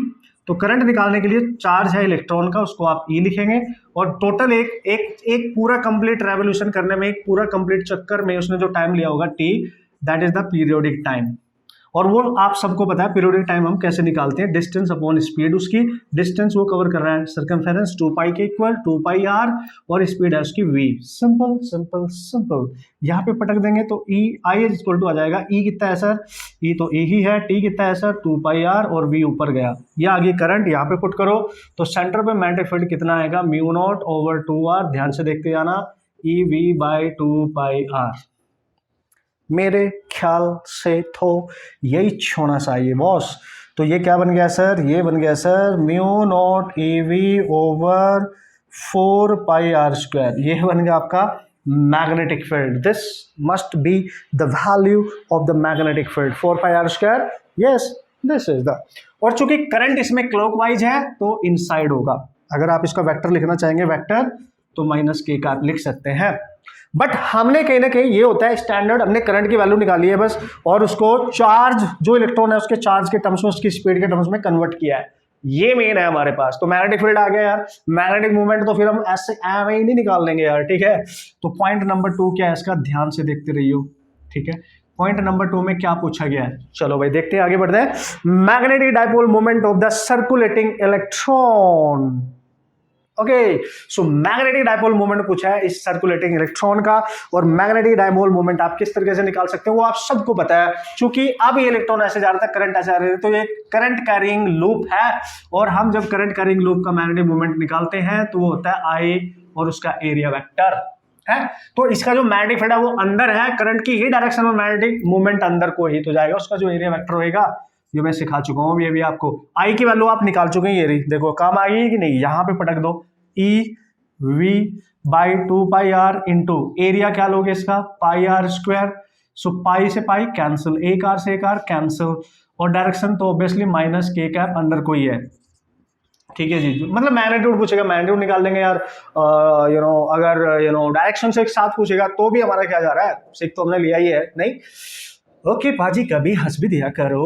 ओके, तो क्या बचेगा सर, EV, एक आर बचेगा सर, और नीचे बचेगा 2, simple, and this is minus of k cap. तो बेसिकली ये है आपका डाइपोल मोमेंट है, सिंपली मतलब अगर इसका मैग्नीट्यूड आप लिखेंगे तो जस्ट आप लिखेंगे EVR/2, this is your dipole moment of this particular revolving electron. तो यही पूछा है उसने, magnetic dipole moment of the circulating revolving electron. Okay cool. अब नेक्स्ट क्या पूछा है sir, the ratio of the magnetic moment to the angular momentum. Actually question की तरह मैंने क्यों लिया, जिससे हर चीज जो वो पूछ सकता है वो हमें पता चल जाएगी यहां से। अब पता है क्या पूछ रहा है, वो पूछ रहा है कि डाइपोल मोमेंट को कैलकुलेट करो in terms of angular momentum of this electron. अगर ये इलेक्ट्रॉन सर्कुलर पाथ पे घूम रहा है तो आप सबको पता है एंगुलर मोमेंटम होता है mvr, जो उसकी स्पीड है, वेलोसिटी है, r उसकी परपेंडिकुलर डिस्टेंस, ये ही रेडियस होगी, ये वेलोसिटी के परपेंडिकुलर है। सो ये होता है एंगुलर मोमेंटम का फॉर्मूला, L है ये भाई, ठीक है, L is the angular momentum, L से डिनोट करते हैं ना हम। तो mvr, अगर मैं vr निकाल दूं यहां से तो ये आ जाएगा L/m, देखो ध्यान से, तो VR को यहाँ पटक दो ना ना ना, देखो तो M आ जाएगा आपके पास E/2 into L, is the charge of electron, और क्या मिलेगा, M भी तो है, L/m। तो हमारे पास जो डाइपोल मोमेंट आ गया वो आ गया EL/2m, and this is really important expression guys, पूछा जाता है एग्जाम में, that's why you have to remember the relationship between dipole moment and the angular momentum of a revolving electron. और अगर इनका रेशियो पूछ रहा है तो M/L, और उसका मैग्नीट्यूड का रेशियो है तो मैग्नीट्यूड ही तो है, तो E/2m इंपॉर्टेंट है, रिजल्ट सारे पूछे जाते हैं। तो याद रखना हमेशा जब भी एक रिवॉल्विंग इलेक्ट्रॉन आपके पास होगा, उसका डाइपोल मोमेंट और उसका एंगुलर मोमेंटम का जो रेशियो होगा वो E/2m होगा हमेशा। This is the charge, E की जगह Q लिख सकता है वो, charge of electron divide by 2m, this is the mass of electron. Clear है बॉस? तो इस तरीके से आप ये रिजल्ट याद रखेंगे दोस्तों, मजा देंगे इसमें, और बड़े तरीके से क्वेश्चन आप सॉल्व करके आ सकते हैं। और एक चीज और आपने देखा होगा, ये बनाना जो रिजल्ट, अगर हम बोहर मॉडल के अकॉर्डिंग जाए तो जो एंगुलर मोमेंटम होता है इस इलेक्ट्रॉन का जो उसमें रिवॉल्व कर रहा है, उसको हम ऐसे भी लिख सकते हैं NH/2π, ठीक है। वो ही सारे इलेक्ट्रॉन्स वहां पे रिवॉल्व कर पाते हैं जिनका एंगुलर मोमेंटम जो होता है वो इंटीजर मल्टीपल होगी, जिनकी वैल्यू H/2π के, n एक इंटीजर वैल्यू होनी चाहिए यहाँ पे। तो इसकी वैल्यू यहाँ पटक के तब भी आप आंसर बना सकते हैं। अगर वो पूछ रहा है H प्लैंक्स कांस्टेंट के टर्म्स में, अगर पूछेगा बोहर मॉडल के अकॉर्डिंग इसका अगर यूज करेगा तो ऑप्शंस पे डिपेंड करेगा। तरीका मैंने बता दिया आपको कि कैसे करना है। मेन था इसकी करंट निकालना, वहां से डाइपोल मोमेंट तो हम निकाल ही लेंगे, उसके बाद एंगुलर मोमेंटम में भी कन्वर्ट कर लेंगे अगर आपको एंगुलर मोमेंटम का फॉर्मूला याद है तो, ठीक है भाई। तो ये था इसका बेसिक सा कंसेप्ट, बेहतरीन होता है ये, और आप इसका यूज करेंगे मस्त तरीके से, ठीक है। सो ये रिजल्ट बहुत इंपॉर्टेंट है। अगर ये पूछेगा रेशियो इनका, ये ratio dipole moment to angular momentum, you just remember. एक क्वेश्चन और करके दिखा देता हूं तो थोड़ा सा आइडिया और आपको लग जाएगा। तो बाकी तो हमने बढ़िया से देख ही लिया है, कोई टेंशन वाली बात नहीं है। तो यार देखो, इस पर्टिकुलर लेक्चर में मैं ये डाइपोल मोमेंट का सारा कंसेप्ट मैंने कवर कर लिया है। एक छोटा सा प्यारा सा रिजल्ट और मैं यूज करूंगा, एम्पियर सर्किटल लॉ का एप्लीकेशंस। एम्पियर सर्किटल लॉ को नहीं समझाऊंगा, उससे क्वेश्चंस डायरेक्ट नहीं आते हैं, बट उसके एप्लीकेशन से एक ग्राफिकल क्वेश्चन पूछा जाता है, उसको ग्राफ पूछा जाता है और उसके रिजल्ट आपने याद रखने, दैट्स व्हाई वो जरूर बताऊंगा मैं इस पर्टिकुलर लेक्चर में। Okay, so here we go, this is the next question, जल्दी से देख लेते हैं, फिर इसको कंक्लूड करेंगे। हर टाइप का क्वेश्चन कहीं ना कहीं मैंने आपको बता दिया, सिखा दिया किस तरीके से आते हैं। बाकी क्वेश्चन जो प्रीवियस ईयर में आ चुके हैं आप उनको जाके सॉल्व करें, उनकी प्रैक्टिस करें मस्त तरीके से। कहीं भी फंसोगे तो मेरे को बताना, बताया करो। ओके, बता दिया करो यार, हाँ जी, डिस्कस कर लिया करो, ठीक है। उसने बोला डिस्क है, अब की बात डिस्क है, disc okay. A disc of mass m radius r carrying a charge q। अच्छा, डिस्क है भाई, उसमें पूरा चार्ज दे रखा है, मास है, उसका रेडियस है, is rotating with angular speed omega about an axis passing through its centre and perpendicular to its plane, then calculate its magnetic moment. क्या बात कर रहे हो। देखो क्वेश्चन आप देख लेंगे, पढ़ लेंगे मस्त तरीके से। एक डिस्क है आपके पास दोस्तों, और इसके सेंटर से पास होने वाली एक्सिस के अबाउट घूम रही है ओमेगा के साथ, इसकी जो रेडियस है वो r है, और इस पे डिस्क पे जो चार्ज है वो q है, जो चार्ज डिस्क पे दे रखा है प्लस q है। अब ये अगर घूम रही होगी तो चार्ज भी तो घूम रहा होगा, उसकी वजह से करंट भी तो बन रही होगी, ठीक है। तो जो भी एक रोटेटिंग चार्ज होगा जो घूम रहा होता है, हमें पूछा है इसका डायपोल मोमेंट बताओ, तो हमारे पास तो सीधा सा लॉजिक है, डायपोल मोमेंट हम निकाल लेंगे I एरिया वेक्टर से। तो हम क्यों निकाले इसको, क्यों सॉल्व करें, क्यों I निकाले, क्योंकि है तो डिस्क ही ना, है तो सर्कुलर पाथ ही, जो चार्ज घूम रहा होगा वो तो एक सर्कुलर पाथ पे एक तरीके से घूम रहा होगा, तो उसी के अकॉर्डिंग चूंकि पॉजिटिव चार्ज है तो भाई करंट भी उसी तरीके से जा रही होगी। तो हम इस टाइप के क्वेश्चन में क्या करेंगे, चूंकि उसने बोला एक डिस्क है। अब ध्यान से देखिए इस टाइप के क्वेश्चन को करने का तरीका क्या है। तो डिस्क के केस में आप डायरेक्ट लिखेंगे, हमें पता है अभी मैंने लिखा है डायपोल मोमेंट और एंगुलर मोमेंटम का रेशियो होता है E/2m। अगर वो इलेक्ट्रॉन है तो इलेक्ट्रॉन है, यहाँ पे पॉजिटिव चार्ज दिया है तो हम Q ले लेंगे E की जगह बस Q। ये रिजल्ट आप यूज कर सकते हो डायरेक्टली। हमें चाहिए m, डायरेक्ट यूज हो जाएगा, तो QL/2m। अब L के बारे में सोचो बस क्या है, ठीक है। डायपोल मोमेंट ऑफ डिस्क निकाल रहे हो आप, इस रिजल्ट का ही यूज करेंगे, क्योंकि जब चार्ज किसी पर्टिकुलर पाथ पे रोटेट कर रहा है या घूम रहा है, सर्कुलेट कर रहा है, तो उसका ये रेशियो हमेशा आप यूज कर सकते हो डायरेक्ट, ठीक है। तो यहाँ पे जो एंगुलर मोमेंटम है डिस्क का, जो अपनी सेंट्रल एक्सिस के अबाउट घूम रही है, जो उसके सेंटर से पास हो रही है परपेंडिकुलर टू इट्स प्लेन, याद करो एंगुलर मोमेंटम होता था I ओमेगा, रोटेशन में हम सब ने पढ़ा है ये, I moment of inertia into angular velocity of this disc. और मोमेंट ऑफ इनर्शिया सेंटर से पास होने वाली एक्सिस के अबाउट डिस्क का मोमेंट ऑफ इनर्शिया क्या होता था, याद करो mr²/2। This is the moment of inertia of disc, okay. तो सिंपली आप लिख दो यहाँ पे mr²/2 इंटू ओमेगा, बस ये वैल्यू उठा के यहाँ पटक दो, आपका आंसर बन जाएगा। तो आप लिखेंगे moment of inertia, sorry this is the magnetic dipole moment of the disc, तो यहाँ पे आएगा Q/2m इंटू L की वैल्यू लिखेंगे mr² and this is the mass, small ले लो आप इसको, अदरवाइज आप इस कैपिटल में कंफ्यूज हो जाएंगे, ठीक है। स्मॉल m, ठीक है, mr²/2 इंटू ओमेगा, m से m कैंसिल, तो guys you can write Q omega r²/4 and this is the dipole moment of the disk in this situation. Totally you can say this dipole moment is depend upon the charge, angular velocity, radius, clear है, directly proportional है। As you increase these values, ये भी तो increase करेगा boss, ठीक है। तो इस तरीके से आप समझ सकते हैं और अपनी मस्त तरीके से क्वेश्चंस को सॉल्व कर सकते हैं। अब छोटी सी एक बात है उसको डिस्कस कर लेता हूं, क्योंकि डायरेक्ट काफी देखा गया कि उसका यूज करके क्वेश्चंस बनाए गए हैं हमारे एग्जाम के अंदर। तो आप जाके देखेंगे अपने प्रीवियस ईयर के क्वेश्चंस का भी आपको मिल जाएंगे। एम्पियर सर्किटल्स लॉ का एप्लीकेशन करूंगा, टेंशन नहीं लेने का बॉस, जल्दी से आप रिवाइज कर लेने का जब तक मैं इसको उड़ाऊं मिटाऊं, ओके। सो जैसे कि मैंने आपको बोला, here we go and discussion करने वाले हैं एम्पियर सर्किटल्स लॉ का application, that is really important, जैसे कि मैंने बोला। और इससे जो भी क्वेश्चंस आए अभी तक, ग्राफिकल क्वेश्चंस आए, ग्राफ के क्वेश्चन ज्यादातर पूछे गए हैं, तो उसी तरीके से आपने बात करनी है, ओके। तो देखो यार, मैं यहाँ पे लिख देता हूँ। अच्छा, ये एम्पियर सर्किटल लॉ बिल्कुल वैसे ही बिहेव करता है, बिल्कुल वैसे ही होता है और उतनी ही हमारी हेल्प करता है जैसे इलेक्ट्रोस्टैटिक्स में हमने पढ़ा था गॉस लॉ, याद आया, बिल्कुल वैसे ही चलेगा। यहाँ पे हम लाइन इंटीग्रल की बात करते थे, वहां पे हम सरफेस इंटीग्रल की बात करते थे। तो थोड़ा सा बस एक फॉर्मूला मैं आपको लिखा दूंगा, एप्लीकेशन नहीं करेंगे, क्योंकि जो भी क्वेश्चंस इसके आते हैं वो डायरेक्ट ही आप उनको अप्रोच करेंगे, उनको सॉल्व करने के लिए उतना टाइम नहीं होता है कि आप वहां पे उसको डिराइव करने बैठोगे, तो उस टाइप के क्वेश्चंस कभी आते भी नहीं है, तो टेंशन नहीं लेने का, ठीक है। तो यहाँ पे मैं बात करूंगा बॉस एप्लीकेशन, ठीक है, application of what is that sir, amperes circuital law, ठीक है। आप बात करने वाले हैं यहाँ पे एम्पियर सर्किटल लॉ के एप्लीकेशन की। सर ये है क्या, मतलब क्या बात कर रहे हो। मैं यहाँ पे कैलकुलेट करूंगा दोस्तों मैग्नेटिक फील्ड, है ना। तो case number 1, this is the first case, basically you have to remember what is that, magnetic field, okay, magnetic field, okay, due to current carrying, current, हाँ जी, कैरिंग, बिल्कुल जी, क्या स्ट्रेट या लॉन्ग लिखो, long की बात करेंगे हम हमेशा, ठीक है, लॉन्ग कंडक्टर, ओके।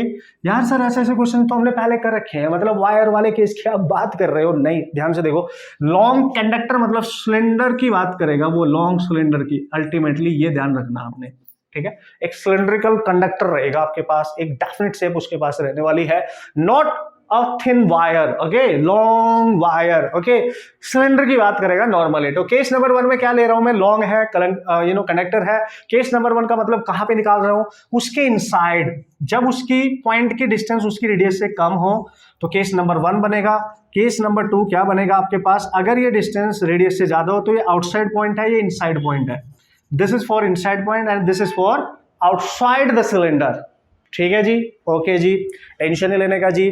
तो जो मैं यहाँ पे बताने वाला हूँ बस उस पर आप फोकस करने का जी, आपने कोई टेंशन नहीं लेनी है कि सर भाई एम्पियर लॉ पे डिपेंडेंट कोई क्वेश्चन डायरेक्ट आ जाएगा, कभी नहीं आता है, कभी नहीं आता है। हाँ थोड़ा सा बताता हूँ, देखो, ठीक है, वो क्या बोलता है, वो ये बोलता है कि सपोज करो एक वायर है और उसमें करंट है, ठीक है, तो हम इसको एक पर्टिकुलर सरफेस के थ्रू इसको कवर अप करेंगे एक तरीके से, इसको बोलते हैं हम एम्पीरियन लूप, जैसे वहां बोलते हैं गॉसियन लूप, वैसे इसको बोल देते हैं हम एम्पीरियन लूप, ठीक है।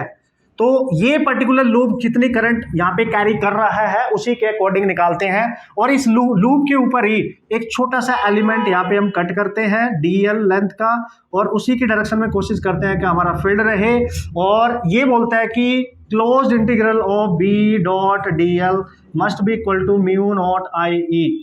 ये आपका होता है स्टेटमेंट या formula according to Ampere's circuit law, simple. तो देखो ये यहां पे होता है B magnetic field dot product है डीएल के साथ, that is the element of that loop, elemental length है उसकी, और क्लोज्ड इंटरवल है। अगर आप इलेक्ट्रोस्टैटिक की बात करें तो आपको याद होगा ई डॉट डी ए लिया करते थे, और म्यू बोल रहा हूं मैं, Q E over epsilon not लेते थे वहां पे, ठीक है। इलेक्ट्रोस्टैटिक में electric field dot product area के साथ होता है, इसलिए surface integral, this is line integral, length है ये length, mu naught permeability of free space, this is the permittivity of free space, यहाँ पे चार्ज होता है, यहाँ पे करंट है। ये जो आई ई है ये what is that, enclosed current है ना, टोटल इनक्लोज्ड करंट होगी ये, ठीक है। जो ये लूप के अंदर जितनी भी टोटल करंट होगी वो यहाँ लेता है, बिल्कुल वैसा ही एप्लीकेशन है, आपको करने की जरूरत नहीं है, आप टेंशन मत ले। हाँ बस आप इसको याद जरूर रखें। मैं जो डिस्कशन यहाँ पे करने आया हूं, जो करना चाहता हूं वो मेन क्या है, चलो इसको मैं हटा देता हूं फिलहाल, अभी मैं इसकी बात कर रहा हूं। मैग्नेटिक फील्ड मैंने कैलकुलेट करना है with the help of this. अच्छा, वो जो स्ट्रेट कंडक्टिंग वायर होता था उसको भी डिराइव कर सकते हो, पर क्यों करें जब हमने ऑलरेडी उसको सीख लिया है, कर लिया है। अगर एक लॉन्ग, वेरी लॉन्ग वायर है जो करंट कैरी कर रहा है और उसकी वजह से उसके पास के किसी पॉइंट पे अगर आप मैग्नेटिक फील्ड कैलकुलेट करना चाहते हो, समझ गए आप, तो वो भी इससे कर सकते हैं, बट क्यों करें, टाइम वेस्ट क्यों करें, ऑलरेडी इसको आप सीख चुके हो तो टेंशन नहीं लेने का। यहां पे मुद्दे की बात सीखते हैं, आ जाओ इत्थे आओ। उसने बोला कि यार एक सिलेंडर है हमारे पास, सॉलिड है, नॉट हॉलो, ठीक है। तो ये सिलेंडर है और इसकी जो रेडियस है सिलेंडर की, that is R, capital R में मान लेता हूं, आप बहुत क्लियरली यहाँ पे देख सकते हैं। Okay sir, no problem, okay. ये एक सिलेंडर मैंने ले लिया और ये सॉलिड है तो करंट कैरी कर रहा होगा, और ये इसकी एक्सिस है, सपोज करो ऐसे, ठीक है, तो करंट कैरी कर रहा होगा, टोटल करंट मान लो आप, ठीक है। अब वो पता है क्या बोल रहा है कि ये सिलेंडर है, टोटल करंट कैरी कर रहा है, ये इसकी एक्सिस है, ओके। तो जो पॉइंट है, जिस पॉइंट पे हम इस सिलेंडर की वजह से मैग्नेटिक फील्ड कैलकुलेट करना चाहते हैं, इस एक्सिस से या तो इसके इंटरनल पॉइंट यहाँ पे होगा या फिर सरफेस पे होगा बाहर, मैंने लिया है जब उसकी डिस्टेंस उसकी रेडियस से कम हो। तो रेडियस तो उसके सेंटर देखो यहाँ से यहाँ तक है, तो हम पॉइंट यहाँ पे ले लेते हैं, तो ये डिस्टेंस होगी इस एक्सिस से स्मॉल आर, तो ये इंटरनल पॉइंट माना जाएगा।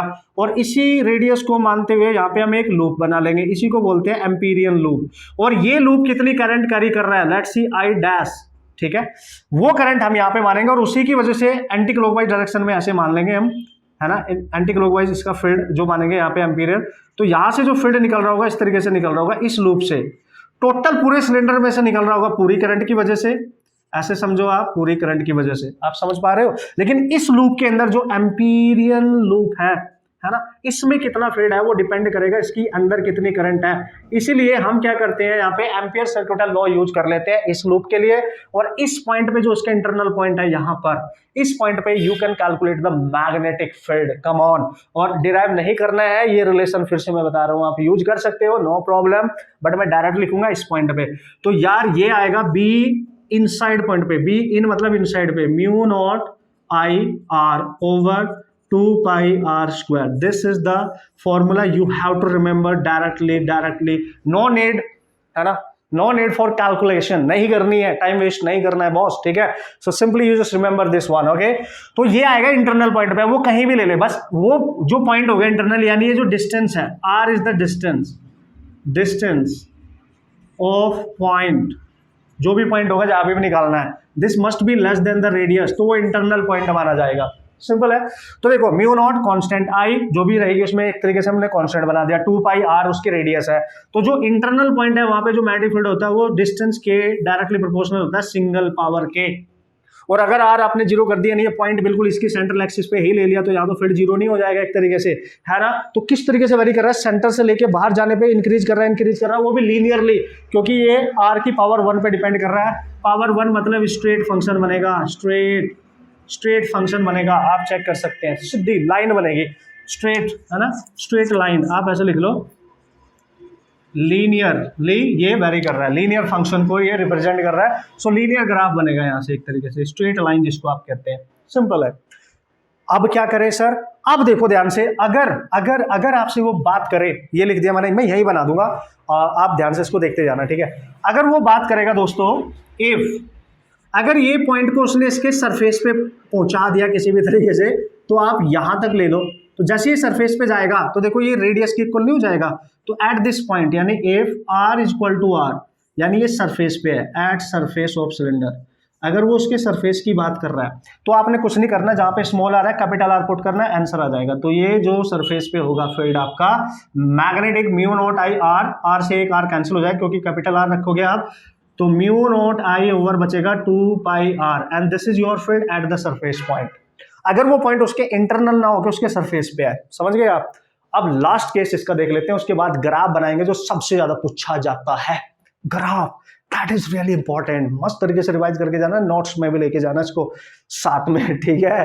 तो क्या करूं सर, अब देखो, अब गाइस अगर वो बात कर रहा है, देखो ऐसे समझना, ठीक है, इफ, नेक्स्ट पॉइंट की बात कर रहा हूं मैं, इफ जो उसकी डिस्टेंस है वो रेडियस से ज्यादा है, मतलब ये आउटसाइड पॉइंट है, this is outside the long cylinder से बाहर की बात कर रहा है, मतलब वो तो सर अब, ठीक है। तो मतलब इस एक्सिस से अगर आप इससे बाहर कहीं पॉइंट लेते हैं यहाँ पर, तो ये आउटसाइड पॉइंट है बॉस, और ये जो भी डिस्टेंस होगी देखो इसके रेडियस से भी बाहर निकल गया है, तो इस पॉइंट पे बताओ, लेट्स सी ये पॉइंट था ए, ये पॉइंट था बी, ये पॉइंट मान लो आप सी, तो सी पॉइंट पे कितना वैल्यू आएगा निकल के, आपको एक इंटरेस्टिंग फैक्ट बताऊं, interesting fact, what is that, जब आप इस सिलेंडर के आउटसाइड पॉइंट की बात करते हैं ना, तो वो एक आउटसाइड वाला पॉइंट होता है, और आउटसाइड वाला पॉइंट ये cylinder just like a straight long wire की तरह काम करता है, फिर ये एक स्ट्रेट लॉन्ग वायर की तरह काम करेगा।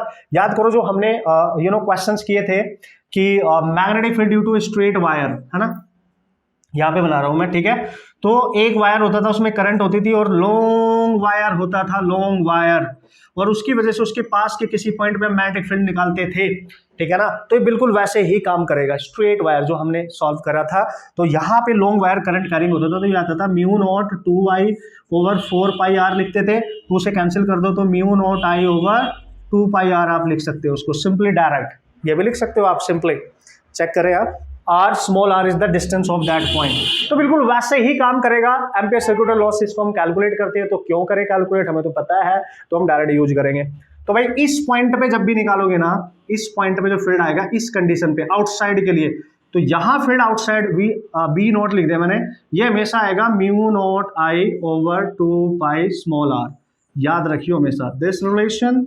और इसके अकॉर्डिंग आप देख सकते हो जो बी नॉट है, यानी आउटसाइड पॉइंट पे फील्ड है, वो इनवर्सली प्रोपोर्शनल है आर के, आर इज द डिस्टेंस, क्योंकि ये डिस्टेंस रेडियस से भी ज्यादा है, तो इनवर्सली प्रोपोर्शनल है। बिल्कुल क्लियरली अब आपको नजर आ रहा होगा दोस्तों यहाँ पे कि भाई किस तरीके से वेरिएशन हो रहा है मैग्नेटिक फील्ड का due to this cylindrical long cylindrical current carrying conductor. Okay, ये बिल्कुल माइंड में होना चाहिए। तो ग्राफ बना देते हैं। जो सबसे ज्यादा पूछा जाता है बॉस, ये रहेगी डिस्टेंस, इधर रहेगा मैग्नेटिक फील्ड। तो ग्राफ इसका सेंटर से स्टार्ट होगा, लीनियरली पहले इंक्रीज करेगा, कहां तक, जब तक सरफेस ना जाए, सरफेस पे जाके मैक्सिमम, उसके बाद इस तरीके से जाएगा। देखो ये देखा इनवर्सली प्रोपोर्शनल रेक्टेंगुलर हाइपरबोला, ये आउटसाइड वाला पॉइंट है और ये इनसाइड वाला है। तो देखो ये, तो ये जो पॉइंट है ये इसका पीक पॉइंट है, यहाँ पे डिस्टेंस उसकी रेडियस के इक्वल है, तो यहाँ पे मैक्सिमम बी होगा जो भी होगा, तो बी की वैल्यू मैक्सिमम है ये। ठीक है, तो पहले लीनियरली चेंज हो रहा है, इंक्रीज हो रहा है मैक्सिमम, फिर डिक्रीज हो रहा है, देख सकते हो आप, है ना, इस तरीके से डिक्रीज हो रहा है। तो सिंपल है, clearly you can say this is something like that. ये तब है जब आपने पॉइंट को इसके राइट साइड में पॉजिटिव डायरेक्शन में माना है। अगर लेफ्ट साइड में मान लोगे तो फिर ये ऐसे दिखाई देगा आपको, ऐसे ऐसे ठीक है, तब ये आपको ऐसे दिखाई देगा। तो नो प्रॉब्लम, आपको तो यही मिलेगा, इसी को आप याद रखेंगे। Simple simple and simple. तो दोस्तों छोटी सी थी ये कहानी मेरी जुबानी जो मैंने आपको बता दिया है, इसको आप इस तरीके से याद रखेंगे मस्त तरीके से, और क्वेश्चंस आप बना सकते हैं। इस पे जो भी क्वेश्चन आएगा वो डायरेक्ट इसका ग्राफ पूछ सकता है, ये रिजल्ट पे डिपेंडेंट डायरेक्ट क्वेश्चन पूछ सकता है, एक इंटरनल पॉइंट एक आउटसाइड पॉइंट, बस दो याद रखने हैं आपने। और कंडक्टर, किसी भी सिलेंड्रिकल कंडक्टर की अगर वो बात करेगा, सिलेंडर की बात करेगा, अगर वो बोलेगा हॉलो, तो हॉलो के अंदर तो हमेशा जीरो है, क्योंकि करंट तो बाहर ही है, अंदर तो फील्ड ही नहीं होगा, तो जीरो होता है, ध्यान रखना। ठीक है, तो आपको करने की जरूरत भी नहीं है, तो ये आपने याद रखना है। तो थोड़ा सा ये डिस्कशन मैंने करना था, तो मैंने सोचा इसी वीडियो में इसको कंप्लीट कर दूं, तो जो बेटर रहेगा, आपका टाइम भी बचेगा, मेरा टाइम भी बच जाएगा, और एक ही पर्टिकुलर लेक्चर में हम ये सारी चीजें कवर भी कर सकते हैं। तो इसमें दो इंपॉर्टेंट टॉपिक आपको मिल गए हैं। इससे जो क्वेश्चन आएगा, देखो छोटा सा है, प्यारा सा, लेकिन ग्राफ आगे तो 4 मार्क्स फ्री में देके जाएगा, याद रख लियो। ठीक है, तो दोस्तों बढ़िया से प्रैक्टिस करना, क्वेश्चन सॉल्व करना, जाके मस्त तरीके से, कोई भी डाउट होगा फिर भी मेरे को बता देना। मिलेंगे नेक्स्ट लेक्चर में मस्त तरीके से। Okay, and all the best.